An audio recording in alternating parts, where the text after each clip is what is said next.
Hello students. I hope कि आप लोगों की स्टडी बहुत बेहतरीन चल रही होगी। तो आज का जो पहला क्वेश्चन है जनरल स्टडीज़ का आप लोगों के सामने है। तो पहला क्वेश्चन हम करते हैं। गुप्त वंश की स्थापना किसने करी थी? गुप्त वंश की स्थापना किसने की थी? समुद्रगुप्त, श्रीगुप्त, चंद्रगुप्त या विक्रमादित्य? ऑप्शन के अकॉर्डिंग इसका जो सही आंसर है दोस्तों वो है ऑप्शन बी, श्रीगुप्त। 319 ईस्वी 319 ईस्वी में श्रीगुप्त ने गुप्त वंश की स्थापना करी थी। और ये जो गुप्त वंश था इसका कार्यकाल लगभग लगभग 500 ईस्वी के आसपास, 447 48, लगभग लगभग हम 500 ईस्वी मान के चलते हैं। 500 ईस्वी के आसपास गुप्त वंश का जो है शासनकाल रहा। इस वंश में बहुत से महान शासक हुए हैं, जैसे कि समुद्रगुप्त, ठीक है, और चंद्रगुप्त तो है ही हैं, चंद्रगुप्त विक्रमादित्य हैं, ठीक है। तो आगे बढ़ते हैं, अगला क्वेश्चन है। अगला क्वेश्चन भी हमारा गुप्त वंश से ही है। भारतीय नेपोलियन यानी कि भारत का नेपोलियन किसे कहा जाता है?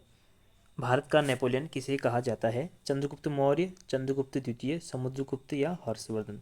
तो दोस्तों जो नेपोलियन था ये फ्रांस का एक महानतम सम्राटों में एक था, जिसने एक समय में लगभग पूरा यूरोप जीत लिया था। लगभग पूरा यूरोप जीत लिया था, सिर्फ इंग्लैंड को ये पराजित नहीं कर पाया।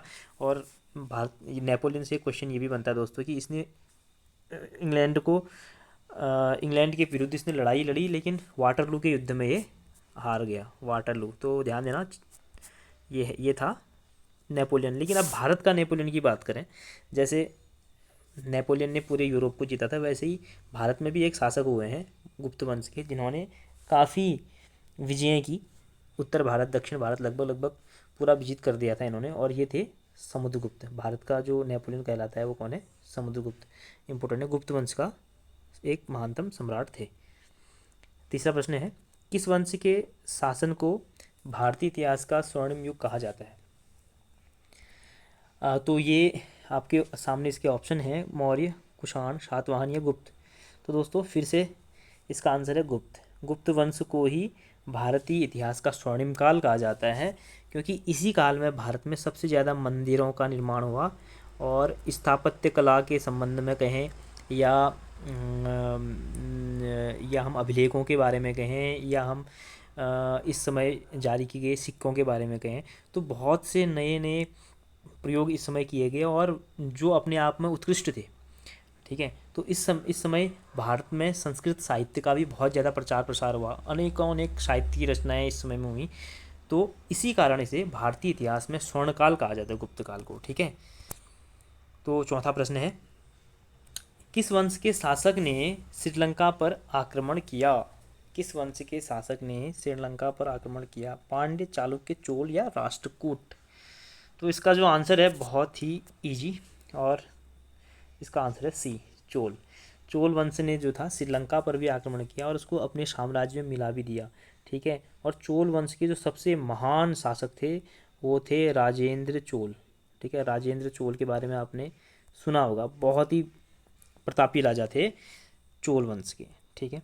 पांचवा प्रश्न है, कांची में प्रसिद्ध कैलाश मंदिर किसने बनवाया था? कांची में प्रसिद्ध कैलाश मंदिर किसने बनाया था? महेंद्र वर्मन प्रथम, नरसिंह वर्मन, कपिलेंद्र या दंती वर्मन? तो दोस्तों इसका जो सही आंसर है वो है ऑप्शन बी, नरेंद्र वर्मन या नरसिंह वर्मन जिसको बोला जाता था। नरसिंह वर्मन जो थे ये जो थे पल्लव वंश के राजा थे, ठीक है। पल्लव वंश के राजा थे और इन्होंने कांची जो है, कांची एक जगह है कांचीपुरम जिसको बोला जाता है, ये है कहाँ? तमिलनाडु में। वर्तमान में जो तमिलनाडु है, तमिलनाडु का एक ज़िला है कांचीपुरम, वहाँ पर इस मंदिर का निर्माण कराया था नरसिंह वर्मन द्वितीय थे, ठीक है। नरसिंह वर्मन द्वितीय थे और इन्हीं का पुत्र था महेंद्र वर्मन तृतीय, सॉरी ये प्रथम नहीं तृतीय, इसमें ऑप्शन में प्रथम है लेकिन महेंद्र वर्मन तृतीय की बात कर रहा हूँ मैं। नरसिंह वर्मन का बेटा था महेंद्र वर्मन तृतीय, जिसने इस मंदिर में काफ़ी और सुधार किए, ठीक है, और भी चीज़ें यहाँ बनाई। आई बात समझ में? तो इसका जो आंसर है, कांची के कैलाश मंदिर का निर्माता जो था वो था नरसिंह वर्मन द्वितीय, जो कहाँ के थे? पल्लव राजा थे। और तमिलनाडु में ये कांचीपुरम मंदिर स्थित है और ये द्रविड़ शैली में बनाया गया है, ठीक है, द्रविड़ शैली में बनाया गया। तो मुख्यतः भारत में तीन प्रकार की शैलियाँ हैं, मंदिर निर्माण की 3 प्रकार की शैलियाँ भारत में मिलती है। नंबर 1 है, मैंने बता दिया, द्रविड़ शैली, जो दक्षिण भारत में मेनली मिलती है। और दूसरी जो शैली है उत्तर भारत में जो पाई जाती है, उस शैली का नाम है, दूसरी शैली है नागर शैली, जो खासकर उत्तर भारत में मिलती है। और तीसरी शैली जो है वेसर शैली। वेसर शैली जो शैली है वो नागर शैली और द्रविड़ शैली का मिला जुला भाग है, ठीक है, मिला जुला है। तो कांची के कैलाश मंदिरों के बाद हम अगले प्रश्न की ओर बढ़ते हैं। छठा और बहुत ही महत्वपूर्ण प्रश्न है, लिंगराज मंदिर कहाँ स्थित है? लिंगराज मंदिर कहाँ स्थित है दोस्तों? ऑप्शन आपके सामने है, खजुराहो, मदुरई, माउंट आबू या भुवनेश्वर। तो ये बहुत फेमस मंदिर है लिंगराज मंदिर, जो कहाँ है? भुवनेश्वर। ये भुवनेश्वर एक ज़िला है जो उड़ीसा में है, और उड़ीसा की ये राजधानी है। उड़ीसा में बहुत फेमस मंदिर है लिंगराज मंदिर, ठीक है। इसके अलावा उड़ीसा में एक और मंदिर है जिसको ब्लैक पैगोडा पैगोडा के नाम से भी जाना जाता है। उसका वो मंदिर है कोणार्क का सूर्य मंदिर, ठीक है, ब्लैक पैगोडा के नाम से भी जाना जाता है, ठीक है। तो मैंने इसके बारे में आपको बताया है पहले वाली वीडियो में, तो आप लोग वो वीडियो ध्यान से देख लीजिएगा। अगला प्रश्न, 7वां प्रश्न, फारसी त्यौहार नौरोज, फारसी त्यौहार नौरोज का प्रवर्तन किसने किया? यानी कि फारसी त्यौहार जो नौरोज था ये भारत में किसने शुरू कराया? तो ये बहुत इंपॉर्टेंट क्वेश्चन है, और इसका जो आंसर है ये मध्यकाल का एक क्वेश्चन है। मध्यकाल में बलबन बलबन नाम के एक शासक हुए हैं, आप लोगों के को इसके बारे में पता होगा। बलबन दिल्ली सल्तनत के एक राजा हुए हैं। इन्होंने क्या किया, अपने समय में फ़ारसी त्यौहार नौरोज का इन्होंने शुरुआत करा, ठीक है। तो ये अपने आप में बहुत इंपॉर्टेंट है। इसके अलावा अलाउद्दीन खिलजी भी बहुत फेमस हैं। अलाउद्दीन खिलजी जो थे दिल्ली सल्तनत के एक बहुत ही प्रतापी सम्राट, प्रतापी सुल्तान कहेंगे हम इनको, के नाम से इनको जाना जाता था। बहुत ही इन्होंने विजयें करी, चित्तौड़गढ़ की विजय, पूरा भारत, चित्तौड़ विजय तो आपको जानते होंगे जिस पर एक मूवी भी बनी थी। और इसके अलावा इल्तुतमिश जो थे ये भी काफ़ी इंपॉर्टेंट हैं। तो इनमें से इन शासकों ने कौन कौन से प्रमुख भारत में स्थापत्य की स्थापना करी, ये काफ़ी बार पूछा जाता है। जैसे बलबन हो गया, और बलबन की काफ़ी नीतियाँ हैं, सैन्य नीतियाँ। वैसे अलाउद्दीन की भी हैं। अलाउद्दीन ने दिल्ली में सीरी का किला बनाया, ठीक है। इसके अलावा इन्होंने दिल्ली में और भी कई निर्माण कार्य किए, जैसे हजार खंबा महल की स्थापना करी थी। वैसे इल्तुतमिश है, इल्तुतमिश ने दिल्ली में गुलाम वंश की स्थापना करने का जो है प्रमुख कार्य किया। कुतुबुद्दीन ऐबक ने हालांकि दिल्ली में गुलाम वंश की स्थापना करी थी, लेकिन इल्तुतमिश ने गुलाम वंश को असली रूप दिया और इसको अच्छे से इस्टेब्लिश किया। साथ ही साथ कुतुब मीनार की भी इसने पूरी की पूरी पूरा का पूरा निर्माण इसने कुतुब मीनार का भी करवाया, ठीक है। इल्तुतमिश बहुत इंपॉर्टेंट है। और बलबन और अलाउद्दीन खिलजी। इल्तुतमिश ने इक्ता प्रणाली की भी भारत में शुरुआत करी थी, ठीक है। तो 8वां प्रश्न है, तैमूर ने दिल्ली पर अधिकार कब किया?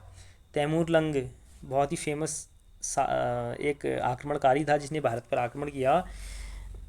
इसने कब भारत में आक्रमण किया? तो इसका जो सही आंसर है फ्रेंड्स, ये है दिसंबर 1398, ठीक है। 1398 का आपने सन याद रखना है, डेट तो कभी नहीं पूछेगा। तो आपने सिर्फ दिसंबर 1398 यानी कि 1398 याद रखना है, ठीक है। तैमूर लंग बहुत इंपॉर्टेंट है। इसने भारत में बहुत तबाही करी थी अपने समय में, ठीक। अगला प्रश्न, 9वां प्रश्न, विजयनगर राज्य का प्रथम राजवंश था। विजयनगर दक्षिण भारत में कर्नाटक वाला जो रीजन है, देखो आपको मैं बता दूं,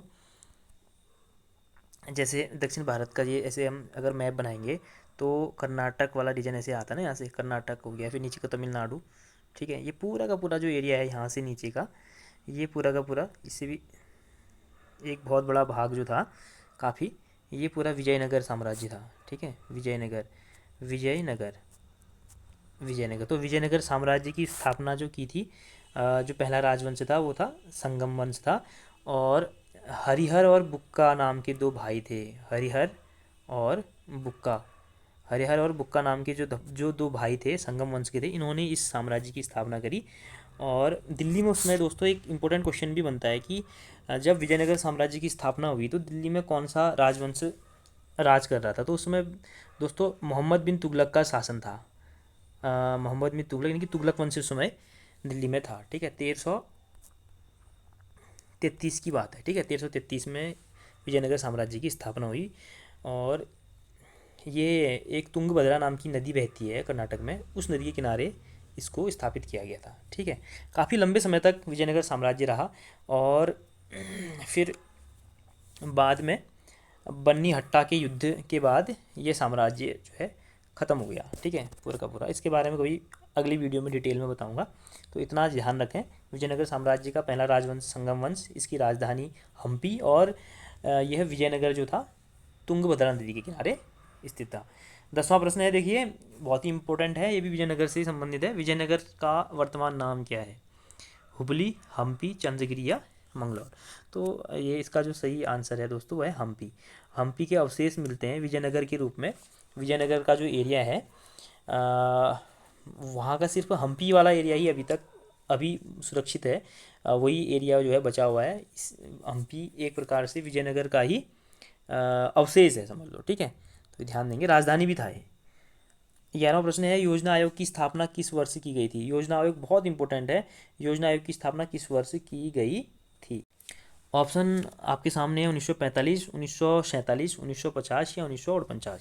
तो दोस्तों हुआ ये था कि जब भारत आज़ाद हुआ था 1947 में, ठीक है, 1947 में जब भारत आज़ाद हुआ था, तो उसके बाद से लेकर के यह भारत के जो नीति निर्माता थे, हमारे जो प्रधानमंत्री थे, उनके दिमाग में एक बात आई थी कि कोई ऐसा एक आयोग होना चाहिए, एक ऐसा एक सिस्टम डेवलप कर रहे हैं हम, जिससे क्या हो, हमारे देश में फ्यूचर के लिए प्लानिंग कर सके। तो 1950 में भारत के प्रथम प्रधानमंत्री जो थे जवाहरलाल नेहरू ने क्या किया था, इस योजना आयोग की स्थापना करी थी।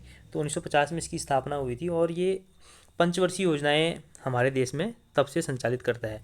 मतलब 5 साल के लिए क्या करता है, योजनाएं बनाता है कि हम 5 साल में इतना विकास करेंगे। हम ये हर 5 साल के लिए, आने वाले 5 साल के लिए एक लक्ष्य निर्धारित कर दिया जाता है कि हम इन क्षेत्रों पर काम करेंगे और इस पंचवर्षीय योजना में ये काम करेंगे। ठीक है, तो पंचवर्षीय योजना का मेनली जो कॉन्सेप्ट है वो योजना आयोग के द्वारा ही दिया जाता है। ठीक, तो इसका आंसर आप ध्यान देंगे। ठीक है, इसके पहले अध्यक्ष कौन थे? जवाहरलाल नेहरू थे, और प्रधानमंत्री ही इसके अध्यक्ष होते हैं, ये भी ध्यान देंगे। 12वां प्रश्न है फ्रेंड्स, मौलिक अधिकार संविधान के किस भाग में वर्णित हैं? मौलिक अधिकार भारत के किस भाग में वर्णित हैं? बहुत ही इंपॉर्टेंट क्वेश्चन है। भाग 2, भाग 3, भाग 4 या भाग 5? तो दोस्तों बहुत ही इंपॉर्टेंट और बहुत ही आसान प्रश्न। भाग 3 में मौलिक अधिकार हैं। अनुच्छेद 12 से अनुच्छेद 35 तक जो है मौलिक अधिकार हैं। और मौलिक अधिकारों में कौन कौन से अधिकार होते हैं? 5। पहले जब हमारा संविधान बना था तो उसमें 7 मूल अधिकार थे हमारे, लेकिन अब इनमें से सिर्फ 6 ही हैं। क्यों? क्योंकि जो 7वां था संपत्ति का अधिकार, उसको 44वें संविधान संशोधन सन 1978 के बाद एक कानूनी अधिकार बना दिया गया। ठीक है, कानूनी अधिकार और मौलिक अधिकार में ये अंतर होता है कि जो मौलिक अधिकार होते हैं उनके हनन होने पर हम सीधे हाई कोर्ट या सुप्रीम कोर्ट में याचिका दायर कर सकते हैं। ठीक है ना, तो मौलिक अधिकार भाग 3 में है, अनुच्छेद 12 से 35 के बीच में है, और वर्तमान में 6 प्रकार के मौलिक अधिकार हैं। नंबर 1 हो गया समानता का अधिकार, नंबर 2 है स्वतंत्रता का अधिकार, नंबर 3 है शोषण के विरुद्ध अधिकार, और नंबर 4 है धर्म की स्वतंत्रता का अधिकार, और नंबर 5 है शिक्षा एवं संस्कृति का अधिकार, और नंबर 6 है संवैधानिक उपचारों का अधिकार, अनुच्छेद 32। ठीक है, तो संवैधानिक उपचारों का अधिकार जो अनुच्छेद 32 है, इसे डॉक्टर भीमराव अम्बेडकर ने इसको एक विशेष संज्ञा दी थी, वो है संविधान की आत्मा। ठीक है, तो ये आपको मैंने बता दिया। अब यहाँ पर जो भाग 2 है, भाग 4 है और भाग 5 है, इसके बारे में भी थोड़ा बहुत चर्चा कर लेते हैं। संविधान के भाग 1 में संघ और उसका राज्य क्षेत्र के बारे में वर्णन किया गया है, और भाग 2 में है नागरिकता। ठीक है, भाग 2 में नागरिकता है, भाग 3 में मैंने बता ही दिया मूल अधिकार है, और भाग 4 में राज्य के नीति निर्देशक तत्व हैं, और भाग 5 में क्या है दोस्तों? भाग 5 में संघ के बारे में बताया गया है। ठीक है, संघ की कार्यपालिका के बारे में वर्णन किया गया है। अगला प्रश्न 13वां प्रश्न है, निम्न में से गैर संवैधानिक संस्था है? दोस्तों संवैधानिक और गैर संवैधानिक संस्थाओं में क्या अंतर होता है? देखो, जो संवैधानिक संस्था होती है उसका उल्लेख हमारे संविधान में कहीं ना कहीं होता है, किसी न किसी भाग में, किसी न किसी अनुच्छेद में होता है, जबकि जो गैर संवैधानिक संस्था होती है उसका उल्लेख कहीं नहीं होता है। तो देखेंगे इसमें लोक सेवा आयोग, मैं बताता हूँ, अनुच्छेद 312, अनुच्छेद 312 से, सॉरी 315 से 323 तक, 315 से 323 तक लोक सेवा आयोग के बारे में बताया गया है। ये भारत के संविधान के भाग 5, भाग 15 में है। ठीक है।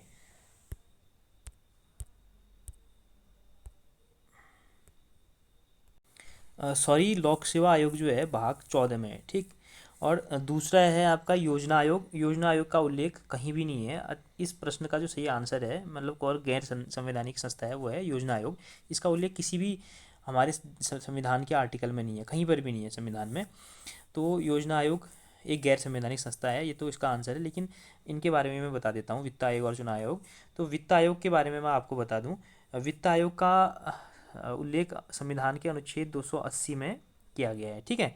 और हर 5 वर्ष के बाद उल्लेख किया गया है कि हर 5 वर्ष के बाद राष्ट्रपति वित्त आयोग की स्थापना करेगा। ठीक हो गया।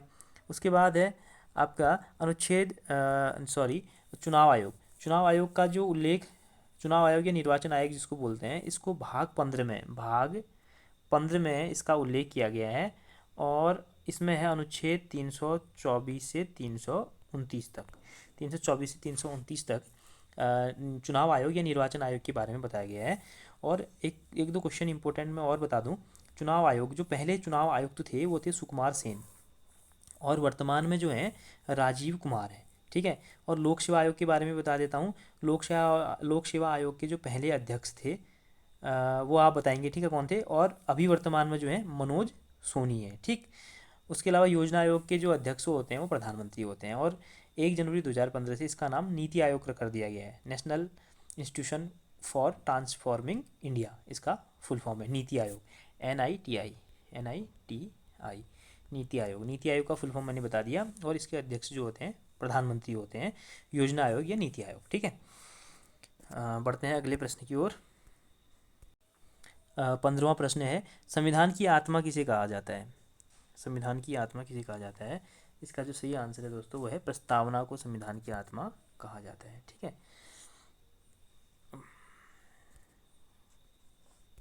15वां प्रश्न है, UNO की स्थापना कब हुई। United Nation Organisation. ठीक है। दूसरे विश्व युद्ध के बाद विश्व में शांति की स्थापना करने के लिए यूनाइटेड नेशन ऑर्गेनाइजेशन की स्थापना हुई 24 अक्टूबर सन 1945, 24 अक्टूबर सन 1945। और UN दिवस मनाया जाता है 24 अक्टूबर को। ठीक है। वर्तमान में इसके महासचिव कौन है। Antonio Guterres. एंटोनियो गुटेरस जो कहाँ के हैं, पुर्तगाल के हैं। ठीक हो गया। 16वां प्रश्न, पृथ्वी अपने अक्ष पर कितने अंश झुकी है। 25 डिग्री, 24 डिग्री,